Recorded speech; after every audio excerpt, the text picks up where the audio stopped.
Good news. BYU basketball coach Kevin Young is sick of talking about BYU's ongoing hunt for a big man. Bad news? BYU still does not have said guy.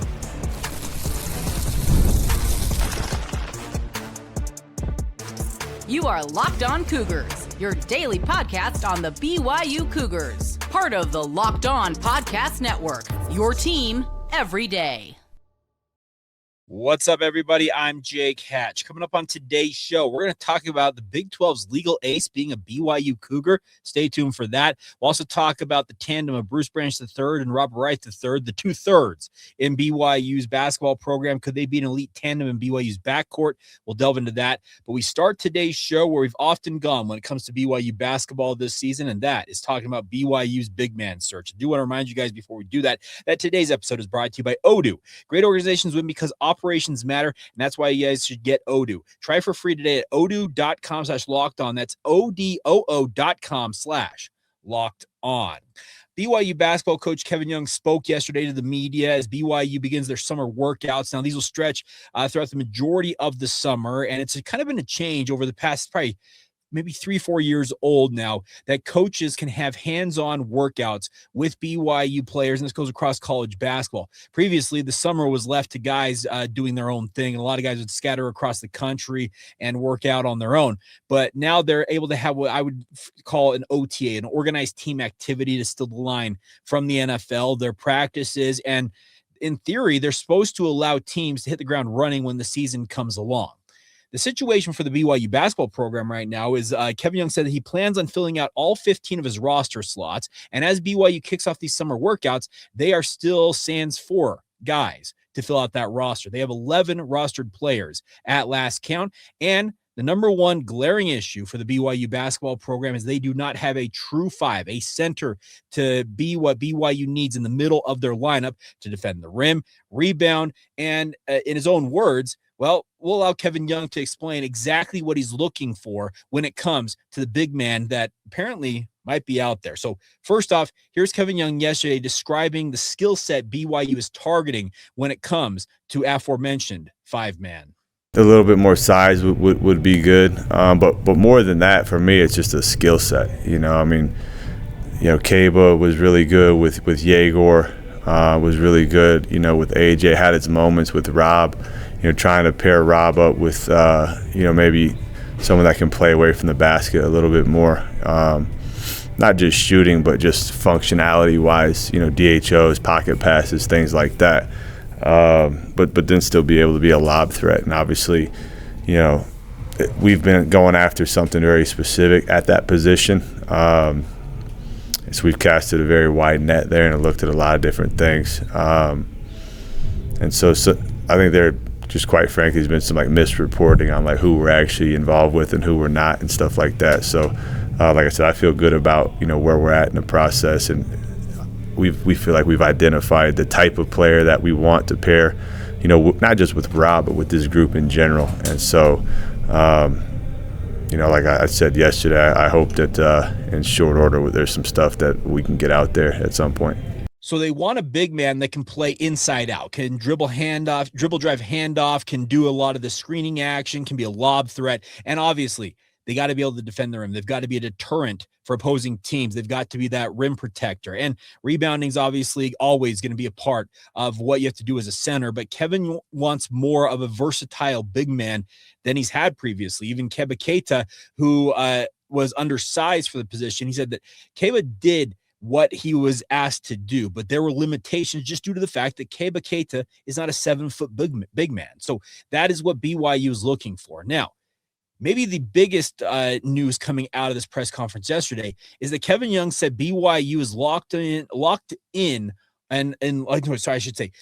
lockstep with a prospect. And here are the details he was able to give up. Now, they're scant on what he ultimately can really reveal, but apparently BYU might be in the hunt for a big man to be their starting 5. Here's what Kevin had to say.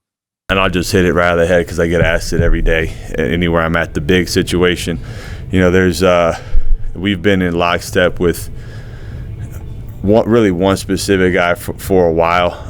There's a lot of logistical things that have to get ironed out on some of these guys, given their academic situations and where they've played and stuff like that. So we've been locked in with one guy in particular. Can't really say too much about it. And then there's also other things that are going on as well. So I appreciate the enthusiasm of the fan base in terms of wanting to have interest in the roster.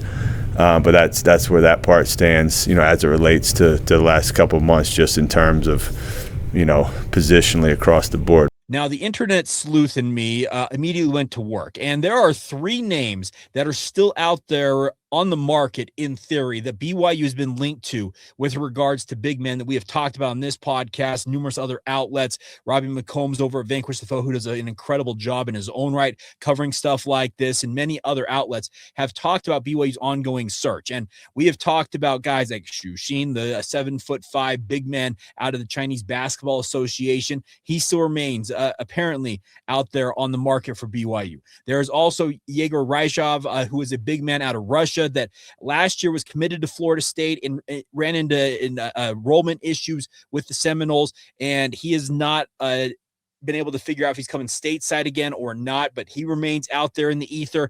The other name I was able to come across was Momo Faye. Now, he is playing in France. He's playing over there in the professional ranks, and those are the 3 that have had links to BYU that, as I mentioned, remain on the market. There are other names out there that BYU has been linked to. Trust me, we probably go back through these podcasts for those of you who are everydayers over the past 2 months, and 20 names minimum in terms of big men probably that we've discussed, but it's been a fruitless search so far for BYU. And yeah, whether it is Xu Xin, whether it is, I think it's Egor Ryzhov, or if it's Momo Faye, any one of those 3 could be the guy BYU is looking for, or could it be an international man of mystery? Could be somebody that we have not previously talked about on this podcast. But Kevin Young says they are down the road and have been working on this, and he's right. When it comes to bringing in international players, there are a myriad of different hoops you have to jump through, especially for a school like BYU.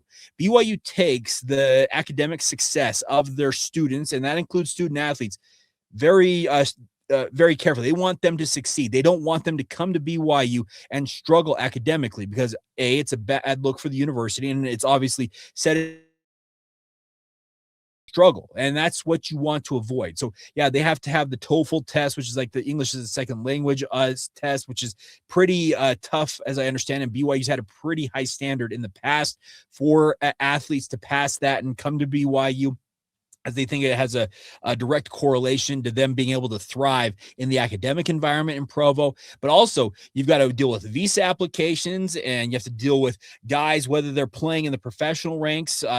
Remember last year, the Hugo Gonzalez situation. Remember when Yegor Dielman came to BYU, he was on a deal that allowed him to leave without much of any penalty whatsoever. BYU had maybe, did they have to pay a buyout? It wouldn't have been that much, but they also were in on Hugo Gonzalez, who is now playing for the Boston Celtics. And Hugo, from what I understand, had interest in BYU, but he had a completely different deal that essentially made it prohibitive for him to come stateside and play college ball. It's ultimately worked out for him, where he's made it into the NBA with the Boston Celtics, but you have to deal with all that, whether it's their contract status, visa applications, visa status, when their season ends, and also, can they simply get into school at BYU? All of that, and probably a handful more of different things you have to deal with out there. And I sincerely hope that Kevin Young is right, that they are down the line in lockstep with one of these big men. And like I said, whether it's one of the 3 I've mentioned today, Xu Xin, Momo Faye, or Ryzhov, we hope that BYU can land that person and land them quickly, because with these summer workouts beginning,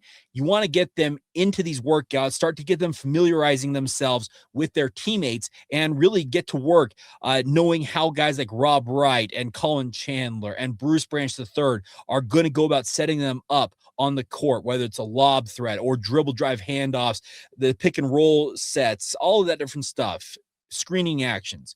You need to work on that, because there is a timing element to all of it that you can't replicate without practicing. So very, very interesting stuff, and we'll see where BYU's hunt ends up on that front. Now, 2 names I've already talked about. I mentioned them in passing as we've talked about the hunt for BYU's big man, but Kevin Young is very, very high on his tandem of Robert Wright III and Bruce Branch III. the 2/3 on the BYU BYU basketball program apparently are going to shine this year for the BYU basketball program. Today's show is brought to you by Odoo. Now, Odoo is here for you guys. If you're running a business, it should not feel like you're trying to connect a bunch of systems that were never designed to work together. One app for accounting, another for inventory, another for sales, and somehow none of them communicate with one another. Makes it an absolute nightmare. That's where Odoo comes in as an all-in-one business management software that brings every part of your business together for one powerful platform. From sales and accounting to inventory and marketing, everything works in one place, helping your team move faster, stay organized, and focus on the growing business instead of managing software where you're trying to get those all those different things to work together. The best part is Odoo, the best organizational success is not just about talent, it's about having everyone working together towards the same goal. And it's just as true in sports as it is in business. So if you are looking for a solution that we're talking about here, go to odoo.com/locked on. That's odoo.com/locked on, because great organizations win because operations matter. And that's why you should get Odoo. Once again, go to odoo.com/locked on. If you have not signed up for the Locked On Cougars Everydayer Club, would encourage you guys to do just that. Get access to audio ad-free episodes, because I know a number of you get perturbed with the number of ads at times we run on the podcast. Or if you want to get access to Locked On merch, you want to have access to our members-only Discord server, or a bevy of other features out there, go to lockedoncougars.supercast.com. That's lockedoncougars.supercast.com, or click the link in the show notes below and be a bigger part of the podcast than you are already, because you are a true everydayer in that circumstance, because you're putting the money where your mouth is. All right. So the BYU basketball program, I think, is, I've said this on the podcast in the past, going to have, I think, greater success this year because guys like Bruce Branch III are willing to take on whatever role is necessary to win basketball games. And that's not saying that last year's squad didn't have guys who were selfless. Richie Saunders may be the most selfless basketball player I can think of in recent memory for the BYU basketball program. But I think the pieces, the components that Kevin Young has got put together so far for this BYU basketball roster, they're going to thrive, I think, better together this year, at least on paper in my mind, than it was a season ago. And that, like I said, including a guy like AJ DeBonsa, who a week from now could be the number 1 overall pick in the NBA draft. It's not a dig at anybody with last year's team. It felt it was not as cohesive at times. And Kevin talked about it yesterday. He said that he didn't necessarily think that it was guys didn't like each other. He said there were too many quiet guys. There weren't any real leaders, I guess, vocal leaders to step forward. Well, I hope that's different this year. And a guy like Bruce Branch III, while I don't necessarily expect him to be that vocal leader, his game is going to speak loud and clear to BYU fans, and more importantly to his head coach, because Kevin Young, and you'll hear momentarily, he's really intrigued and excited to have what Bruce Branch brings to the table in the BYU basketball program. His sheer, his length, his size, his defense, his ability to make shots. I think he's a guy that can really shoot the ball from the perimeter, but also, find ways to impact the game when he's not scoring. I think that's one of his greatest strengths is, he really is a winning player. He really does a lot of things that help you win. So, and he takes pride in doing that, which for a young guy is impressive. Most of these guys, if they're not scoring, they don't care. But he's a guy that understands the value of doing the little things. It's one of the things we talked about when we were recruiting him that stood out for me. So he's a guy that'll fit in well, from that standpoint. I think there will be times I'll try to have to wind him up, to maybe be even more aggressive at times. But my hope for him is, he's such a young guy and he has so much talent. It's just every day can he get better, and by the time we get to the getting to, he's ready to go.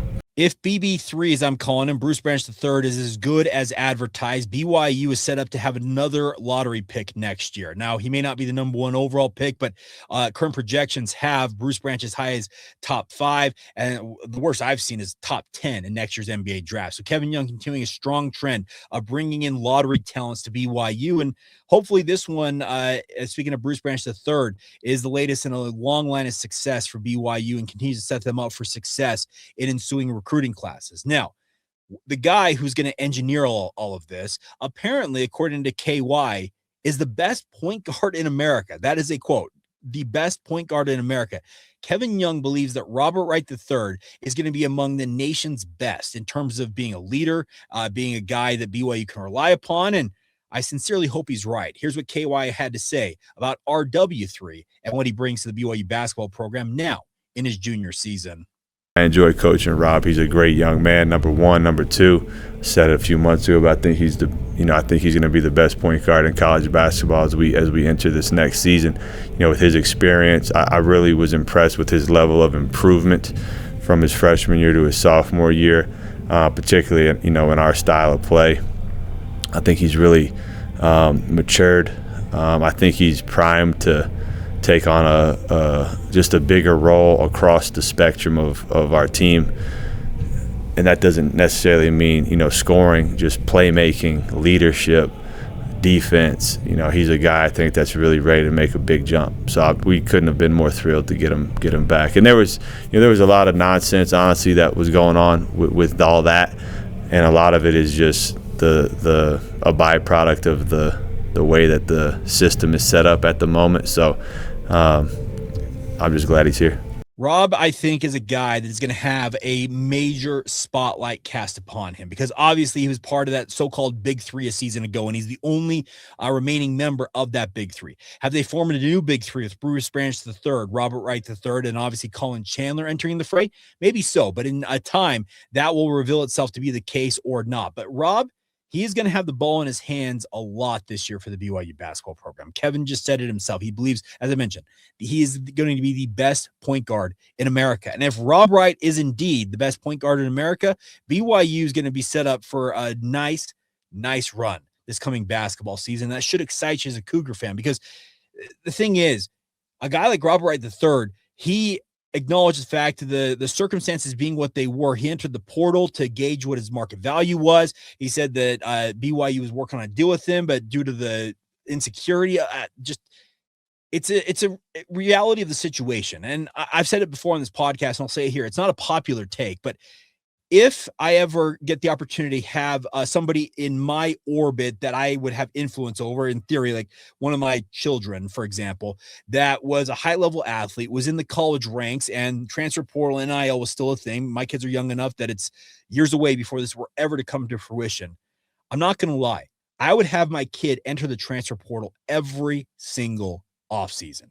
Why? Well, I would be gauging what their market value is because that tells you what you're worth on the open market. It's no different than in any other industry. And I know college sports is supposed to be different. It's supposed to be sacrosanct in a way, and it's supposed to mean more. I get all of that, but it has become a professional sport, everybody, and millions of dollars are at stake. And for a guy like Rob Wright, he is trying to cash in and bank away as much money as possible because unlike guys like AJ DeBonsa, Bruce Branch III, Egor Ryzhov, he is not blessed with God-given measurables that make him as enticing as some of his both current and former teammates are in the NBA ranks. It's not saying that Rob can't have an NBA future, but his major earning potential is right now. And I completely get why he would have entered the portal and looked around and got a feel for his market value. And to BYU's credit, they stepped up and made him feel wanted, and he wanted to remain in Provo. And hey, voila, here we are.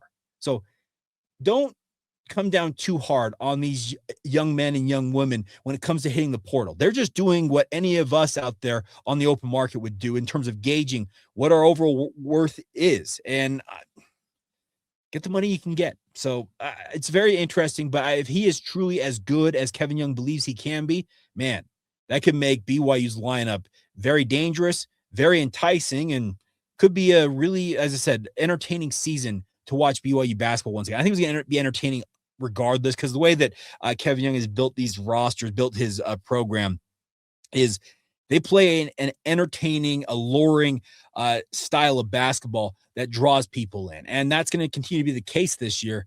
Just hope that the 4 roster slots they still have to fill get filled in short order, and they can get this group together and get to work. Now, one thing I am interested to see, it's not going to happen this year, but the NCAA has done away with the rule that you can only make one international trip every 3 or 4 years. You can do this annually, and some programs are going to travel internationally this offseason.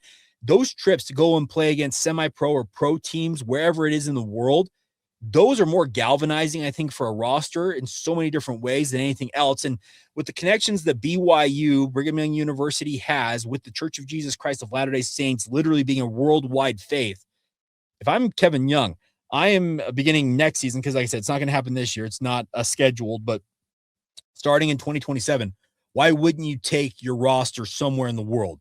Australia, take them to China, take them to Africa, Europe.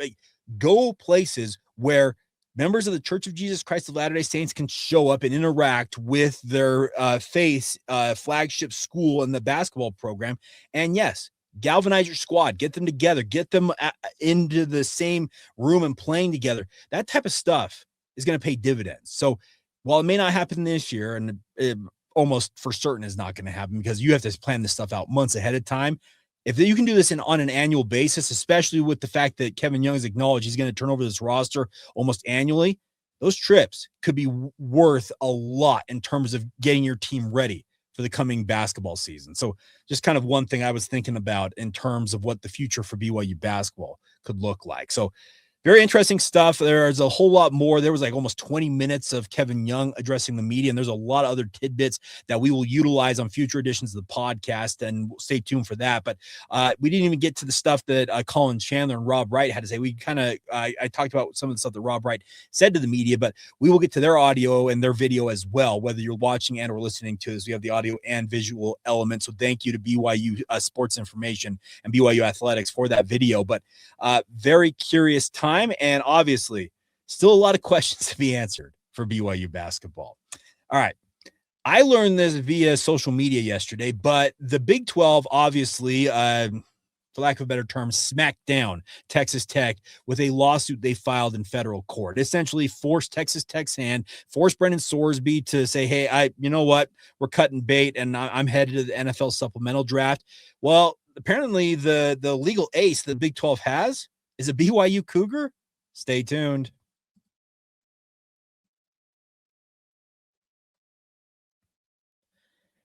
Thank you once again for making Locked On Cougars your first listen of the day. Appreciate all of you for making it your part of your day. And more importantly, thank you for making Locked On the #1 sports podcast network. We're 10 years and 1 day in to Locked On. We celebrated our 10-year anniversary yesterday. And by the way, just an aside, thank you to all of you who sent along very kind messages. A lot of you said you are multi-year, everyday type listeners. Hey, I don't care if you're checking this out for the very first time or if you've been listening literally since the beginning, almost 8 years ago. Any and all support you guys have lent to this podcast does not go unnoticed. It is not unappreciated. All of it. I mean, I'm just the totality of it. You guys are absolutely awesome. I had an interaction with somebody yesterday that, no, actually it wasn't yesterday. It was over the weekend. I would have never guessed this individual. And if I were to say their name, they didn't give me permission to do it. But if I were to mention this person's name, you would know exactly who they are. But they said that they watch this podcast all of the time. It helps them stay up to date on Cougar sports. And I just kind of looked at them. I'm like, are you kidding me? And that kind of showed me the reach we've got with this podcast. More importantly, what the Locked On Podcast Network has built. So just a quick personal note to say thank you to all of you. It's awesome.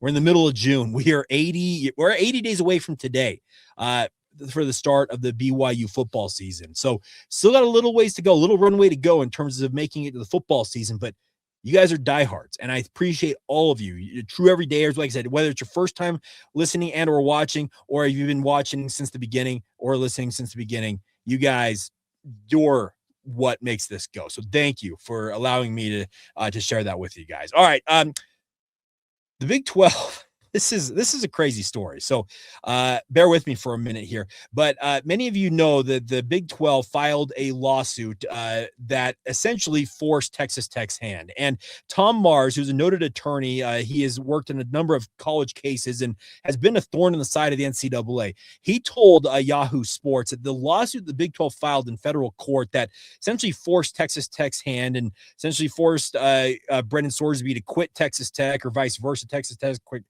quit Brendan Sorsby. Regardless, they parted ways. He's headed to the supplemental draft. All is well with regards to sports gambling in college football, because we're not going to allow athletes that bet on their own team to play. But the quote, it's absolutely incredible. This quote: "In 40 years as a lawyer, I've never seen such a devastating legal filing come out of left field," said Tom Mars. This is going to Yahoo Sports and Ross Dellinger. He mentioned this. "It's as creative as anything I've ever seen." And they said, in quite literally the dark of the night, Sidley Austin, I think it might be Sidley Austin. Apologies. I don't know my law firms. Apparently this one's super famous, but apologies. I was not pre-law. I was a history major nonetheless. Made the filing on behalf of the Big 12 in the Northern District of Texas Federal Court in Dallas. It was filed around 1 a.m. Eastern time. And then on Monday around 7 a.m., Yormark informed Texas Tech that, hey, this lawsuit has been filed. Well, apparently the individual or the leading legal figure on this deal that filed this lawsuit is none other than BYU graduate Natalie Wyson. And like I said, if I butchered her last name, I apologize for this, but she has been representing the Big 12 on a number of different things. She represents clients in complex commercial litigation across state and federal courts throughout the United States with a focus on sports-related litigation, antitrust, class actions, and high-stakes business disputes. What does that sound like? Oh, yes. Tailor-made for what the Big 12 and Texas Tech were dealing with. Now, it mentions she currently represents the Big 12 Conference in multiple landmark antitrust class actions concerning student-athlete compensation and NIL issues. She also was co-led briefing on a successful motion to dismiss one of those actions that led to recognition of the American lawyer and its litigator. She's an incredible lawyer. She has got all kinds of certifications, and let's just put it this way, she's a Cougar. Graduated with her Bachelor of Arts from Brigham Young University, and she was summa cum laude from the J. Reuben Clark Law School at Brigham Young University, and she is the Big 12's legal ace. How cool is that? A BYU Cougar is leading the Big 12's fight when it comes to their outside counsel. You know what? We don't talk a lot about lawyers. Okay, we do talk about lawyers often on this podcast. It's just kind of part of the situation now with the reality of college sports. But the fact that we've got a BYU Cougar, a double graduate from good old Brigham Young University, representing the Big 12, and as a guy like Tom Mars, who has been on a number of these cases, said it was devastating, is the term he used. It's just absolutely devastating. Man, we got some people, high-powered people out there in the world that are Cougars. So Natalie Wyson, whether you watch this ever or you ever know my name, appreciate what you do. You help save, in my opinion, the soul of college football. I'm dead serious with that take, by the way.